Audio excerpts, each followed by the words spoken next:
Figure par analogie. Quand on parle d'analogie, on parle de ressemblance. On parle de ressemblance de manière simple. La première figure de ce style qui nous vient à l'esprit, c'est la comparaison. La comparaison est par contre utilisée et elle est utilisée par plusieurs personnes et c'est simple comme bonjour. Il s'agit de prendre deux éléments et de les mettre dans une phrase pour les comparer. Il y a le comparer, voilà, et c'est aussi simple que ça. Exemple, quelqu'un peut dire dans un de ses textes, je suis comme Thanos, toi tu es comme Thor. Je suis comme Hulk, toi tu es comme Thor. Je suis comme Iron Man, toi tu es comme Thor. Ne me demandez pas pourquoi je parle de Thor. Donc, la plupart du temps, grâce à comme, on parvient à faire une comparaison. Il y a également d'autres expressions qui permettent de faire des comparaisons. Et là, si vous passez en revue beaucoup de chanteurs de votre région, beaucoup de paroliers, de poètes, vous vous rendrez compte que la comparaison est la figure de style la plus utilisée. Parlons de métaphore. C'est quoi une métaphore? On utilise les métaphores chaque jour.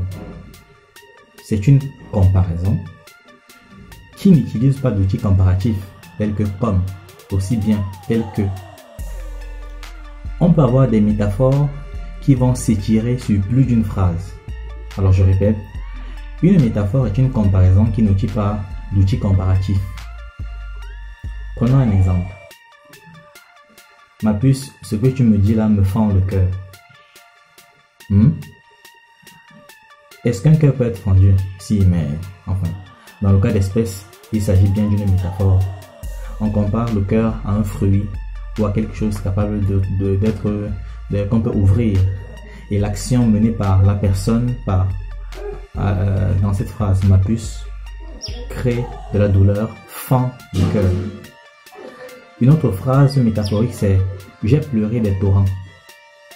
Comment quelqu'un peut pleurer des torrents? Déjà, les larmes ne peuvent pas remplir un gobelet en fait.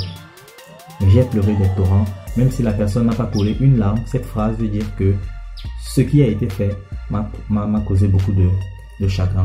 Ouais, c'est deux styles qui sont totalement proches, la comparaison et la métaphore. Chez plein d'artistes, chez plein de paroliers, vous les retrouvez. Pour récapituler, ces deux, comme elles se ressemblent, c'est important de préciser. La comparaison, on utilise des outils comparatifs comme, tels que, aussi bien, de même. Les métaphores, c'est des comparaisons sans outils comparatifs.